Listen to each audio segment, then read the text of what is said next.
Salut cher toi, ami de la vérité. Si tu suis cette vidéo, c'est que tu es à la recherche de réponses et crois-moi, tu les auras. Dans cette vidéo, nous allons parler de tourisme, de superpuissance, de pétrole, en bref, de l'Arabie Saoudite, de MBS et de son super méga projet. Tu te demandes avec raison, c'est quoi MBS? Eh bien, MBS, c'est une personne. Donc la question juste, c'est qui est MBS? MBS, c'est Mohammed bin Salman, le prince héritier de l'Arabie Saoudite et premier ministre depuis 27 septembre 2022. À travers cette vidéo, tu vas découvrir ou mieux connaître l'Arabie Saoudite et surtout découvrir son nouveau plan tout droit sorti des studios de sci-fi pour influencer le monde. Crois-moi, c'est un projet totalement made in Arabia, un projet qui va vraiment nourrir les curiosités. Neom, de quoi s'agit-il? Qu'est-ce que cela impliquera pour le monde? Eh bien, il faudrait savoir que pour comprendre ce qui se passe en Arabie Saoudite, il faut d'abord connaître MBS et sa philosophie qui se traduit si bien dans le plan Vision 2030. Pour ce faire, il faudra me suivre jusqu'à la fin pour tout découvrir et comprendre. Bien évidemment, tu retrouveras les différentes sources exploitées pour cette vidéo dans la description. Maintenant, fais-toi une bonne place, mets-toi à l'aise, prends un truc à grignoter et on y va. L'arrivée de MBS au pouvoir. Pourquoi parler de Mohammed bin Salman alors qu'on est a priori là pour découvrir un plan et des projets? Eh bien, MBS, c'est celui par qui tout commence. C'est le visage public du plan Vision 2030. C'est en effet l'instigateur de nombreuses réformes importantes dans l'Arabie Saoudite dont tu entends parler dans les journaux, les médias, etc. De manière caricaturale, on pourrait le comparer à Tony Stark, Iron Man. Comme Tony Stark, Mohammed bin Salman est jeune, ambitieux et possède une grande richesse et un grand pouvoir. Les deux ont également été impliqués dans des controverses, mais continuent de faire avancer leur vision pour le monde. Bon, il est vrai que Tony Stark n'a pas le palmarès de MBS en termes de mauvaises actions selon les médias, mais les deux ont quand même des similitudes. Tout comme Tony Stark a créé la technologie de pointe pour protéger le monde en tant qu'Iron Man, Mohammed bin Salman a lancé un nouveau plan pour moderniser l'Arabie Saoudite et la positionner comme une puissance économique et technologique mondiale. L'arrivée de Mohammed bin Salman au pouvoir en Arabie Saoudite a été un événement marquant dans l'histoire du pays. C'est en 2017 que le roi Salman l'a nommé prince héritier, faisant de lui le deuxième personnage le plus important du pays après le roi lui-même. On pourrait dire que MBS est arrivé au pouvoir comme un ouragan dans le désert. Avec sa jeunesse, sa vision audacieuse et sa volonté de changer le pays, il a rapidement commencé à prendre des mesures pour moderniser l'économie saoudienne et introduire des réformes sociales importantes. MBS est né le 31 août 1985, fils aîné de la troisième épouse du prince Salman bin Abdul Aziz Al Saoud, Fada bint Fala bin Sultan. C'est un mec qui est passé de l'ombre à la lumière comme on le dit, lorsque son père est devenu roi en 2015. Après cet événement, il a travaillé dur pour être considéré comme le big boss de l'Arabie Saoudite. Et il faut croire qu'il réussit. Mais en même temps, il apparaît comme une pièce de monnaie à deux faces. Il a apporté des réformes qui ont impressionné les dirigeants occidentaux, comme la levée de l'interdiction faite aux femmes de conduire, mais il a également été fortement critiqué pour sa guerre au Yémen, qui a causé beaucoup de souffrance. Et puis, il y a cette affaire avec le journaliste saoudien Jamal Khashoggi, dont l'assassinat s'est produit comme dans les films d'espionnage. MBS a nié toute implication dans cette mort. Il s'est même retrouvé sous le feu des critiques et des appels à sa démission en tant que prince héritier se sont fait entendre. De par toutes les critiques qui ont fusé, on croirait que certains pensent qu'il est comme le Joker, essayant de prendre le pouvoir et faisant tout ce qu'il peut pour y parvenir. Mais malgré toutes les controverses qui l'entourent, le prince héritier semble être aimé de la plupart des jeunes saoudiens pour son dynamisme et son audace. Il a osé défier les traditions séculaires en ouvrant les cinémas, en permettant aux femmes de conduire, en éliminant les signes ostentatoires de l'islam radical et en supprimant la police religieuse. Rien que pour ça, il lui mérite aux yeux de ces saoudiens une cape de super-héros. Il s'agit de changements sans précédent qui ont propulsé le pays véritablement dans le 21e siècle. Et parlant de siècle, tu conviendras avec moi que les projets futurs de cet homme sont vraiment futuristes, visant à apporter des changements économiques et sociaux au royaume et à mettre fin à son addiction au pétrole. Mais de quoi il peut bien s'agir? Il s'agit tout simplement du projet Vision 2030, dont tu as peut-être déjà entendu parler. En effet, l'Arabie Saoudite est en train de se transformer en une destination futuriste de renommée mondiale grâce aux ambitions de la Vision 2030, toujours portée par MBS. Avec des réformes économiques et sociales de fond en comble, les Saoudiens veulent bâtir une société dynamique, une économie prospère et une nation ambitieuse capable de rivaliser avec les meilleurs sur la scène mondiale. C'est sûr, ils sont en train de mettre les bouchées doubles pour être les plus cool du quartier. Plan Vision 2030. Vision 2030 avant 2030, c'est le plan ultime. C'est le plan qui va faire passer l'Arabie Saoudite au niveau supérieur. Mohammed bin Salman l'a lui-même décrit comme un plan ambitieux mais réalisable. Et on peut dire que si tout ce qui est projeté est réalisé, ça va être super. Les Saoudiens veulent rendre l'Arabie Saoudite plus innovante, plus vivable et plus entreprenante. Le but ultime est de permettre à tous les citoyens de prospérer et de contribuer à leur bien-être et à celui du pays. Et si l'Arabie Saoudite réussit, qui sait ce qui va suivre ? Des robots serveurs, des voitures volantes et des bâtiments intelligents ? Tout est possible. Vision 2030 s'articule autour de 3 piliers suivants que sont une société dynamique, une économie prospère et une nation ambitieuse. Abordons pilier par pilier et voyons ce qu'il y voit. Une société dynamique. À travers Vision 2030,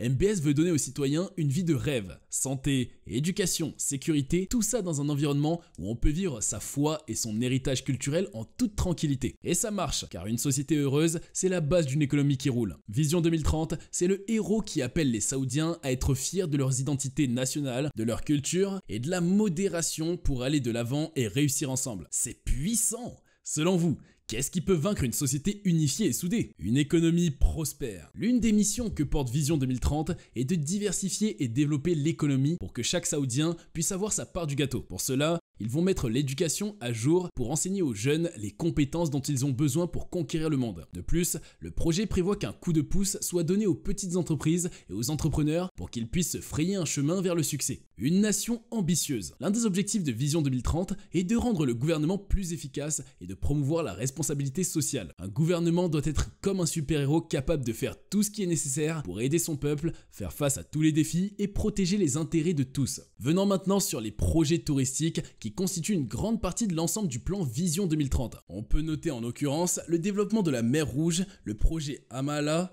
Neom, que tu vas découvrir particulièrement, New Murabba et Moukab. La mer Rouge et le projet Amaala. Si tu es un grand amateur de voyage, de luxe et de nature, voici le projet de la mer Rouge. Il s'agit d'un grand projet de tourisme durable qui comprend environ 90 îles paradisiaques, des volcans calmes, des sites historiques et des spots de plongée parmi les coraux multicolores. Ce joyau se trouve sur la côte ouest de l'Arabie Saoudite, entre les villes d'Oumlouj et d'Al Waj. Il y a de quoi concurrencer tous ces lieux intéressants que tu connais déjà. S'inscrivant dans le même registre que le développement de la mer Rouge, Amaala est aussi un méga projet déjà en développement qui proposera une destination de voyage ultra luxe de classe mondiale. Situé le long de la côte nord-ouest de l'Arabie Saoudite, Amaala offrira aux visiteurs des voyages personnels, transformateurs, combinant le bien-être, les arts, la culture et la beauté naturelle immaculée de la mer Rouge. New Murabba et Moukab. New Murabba est encore un autre vaste projet de développement moderne qui cette fois concerne le centre-ville de Riyad même. C'est un projet massif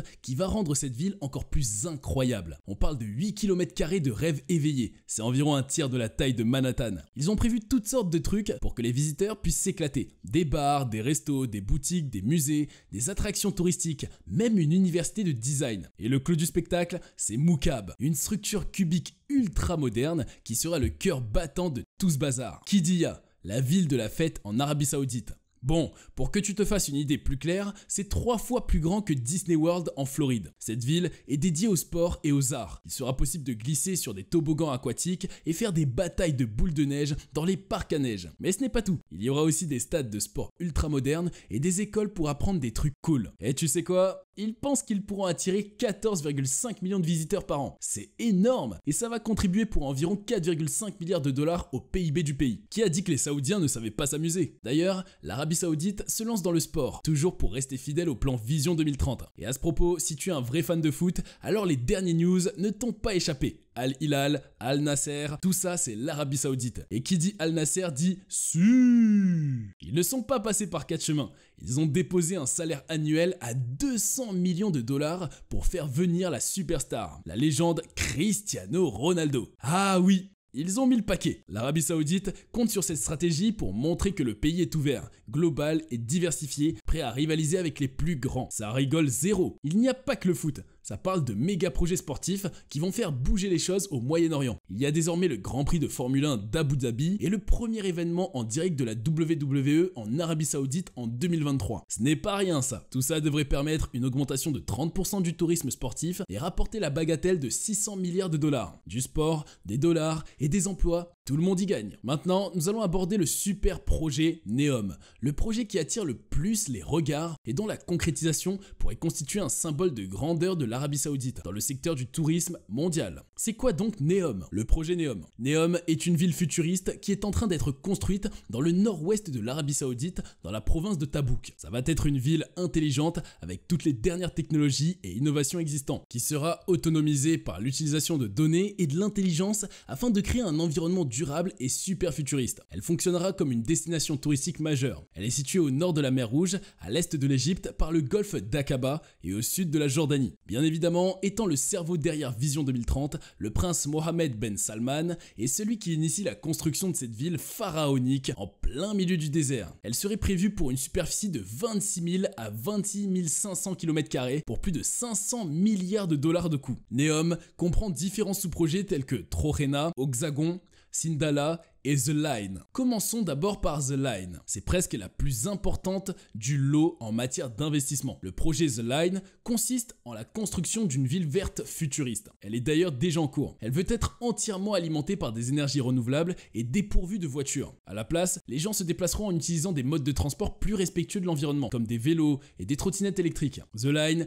est en forme de ligne recouverte de miroirs, sur 120 km de long et 200 mètres de large. Elle sera peuplée de près d'1 million de personnes et offrira un environnement de vie sain et durable avec des espaces verts, des parcs et des réserves naturelles. Trojena est censé être une destination touristique et résidentielle en montagne, autour d'un lac comprenant des résidences, des hôtels, des lieux de loisirs, des concerts, des activités, etc. Est-ce que tu vois le topo? Encore un autre paradis sur Terre en fait. Ce lieu, qui mobiliserait de nouvelles technologies dans ses conceptions architecturales, est aussi censé accueillir les Jeux Olympiques asiatiques d'hiver en 2029. Quant au projet Oxagon, il s'agit d'un gigantesque centre d'innovation et complexe industriel à côté d'un port automatisé. Il intègre la philosophie de The Line pour offrir une expérience unique. Il s'agira de premier écosystème portuaire et de chaînes d'approvisionnement au monde complètement intégrées. Le port, l'installation de livraison ferroviaire, la logistique seront unifiés pour offrir des niveaux de productivité de classe mondiale avec des émissions de carbone zéro net. Et en ce qui concerne Sindala, c'est encore une autre île touristique de luxe. Les Saoudiens entendent accueillir la communauté mondiale de yachting ainsi que les visiteurs en quête de super luxe. NEOM est décrit comme un laboratoire vivant qui associera technologie de pointe et innovation pour créer un modèle de vie prospère et durable, alimenté à 100% par des énergies renouvelables. Sa contribution au PIB du royaume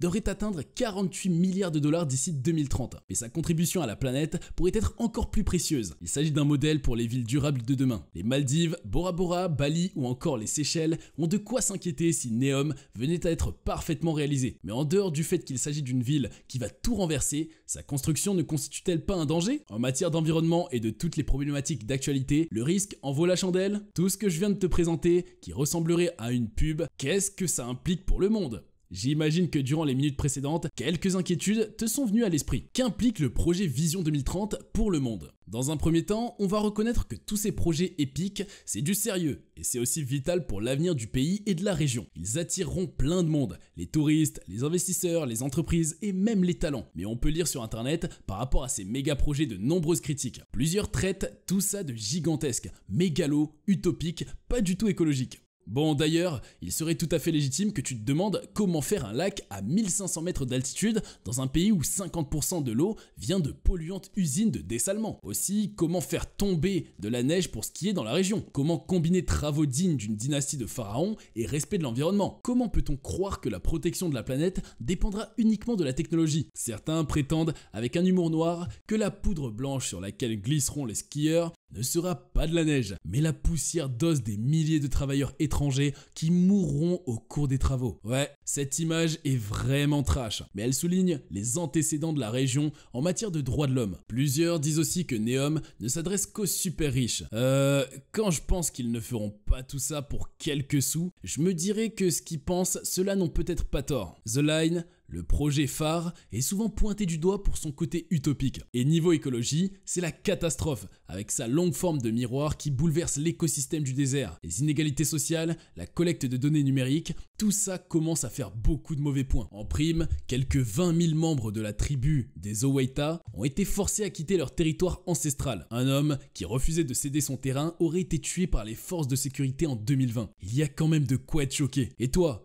que penses-tu de tout ça? Nous parvenons à la fin de cette vidéo, dans laquelle, je l'espère, tu as découvert quelque chose de nouveau. Vision 2030, Neom, etc. Voilà ce que l'Arabie Saoudite prépare pour assiéger le monde du tourisme et peut-être même influencer d'autres domaines. Pour être resté jusqu'à la fin, j'aimerais te remercier et j'invite à laisser un petit like et à t'abonner à Cultination. Surtout, n'oublie pas d'activer la cloche de notification. Merci beaucoup et à bientôt pour de nouvelles vidéos sur Cultination.